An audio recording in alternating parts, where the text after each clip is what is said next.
L'officier soviétique était allongé dans la pile de cadavres avec une jambe recouvrant son visage. Les Allemands ont tiré frénétiquement sur le corps du soldat soviétique pour s'assurer que personne ne reste vivant.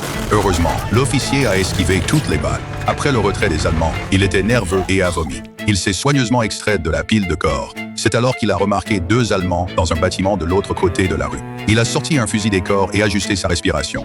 Il était sur le point d'appuyer sur la gâchette quand une voix a soudainement retenti à côté de lui. La recrue lui a dit que tirer au hasard révélerait leur position.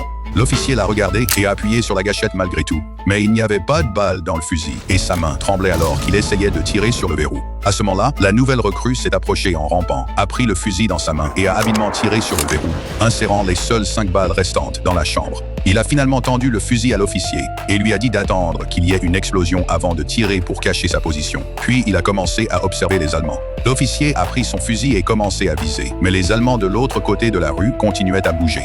Il a tourné la tête vers la recrue à côté de lui, ses lunettes embuées par la sueur et le sang, et les soldats en face s'étaient accroupis, ne laissant dépasser que leur tête, ce qui en faisait des cibles difficiles à atteindre. La recrue a vu le dilemme de l'officier et lui a demandé son fusil. Juste au moment où la recrue ajustait sa position, un véhicule Jeep est arrivé, amenant 3 autres soldats allemands avec lui. La pression sur la recrue monte car il n'a que 5 balles.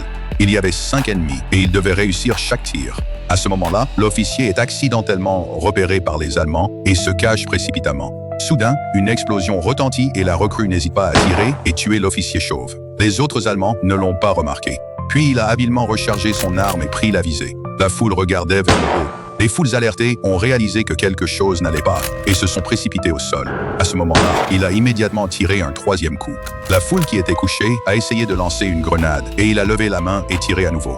La dernière foule l'a vu et s'est précipitée vers le mur. La recrue s'est levée et a levé son fusil pour viser. Toutes les 5 balles ont atteint leur cible. L'officier à côté de lui le regardait avec incrédulité. Ce tireur d'élite soviétique de premier ordre était réel.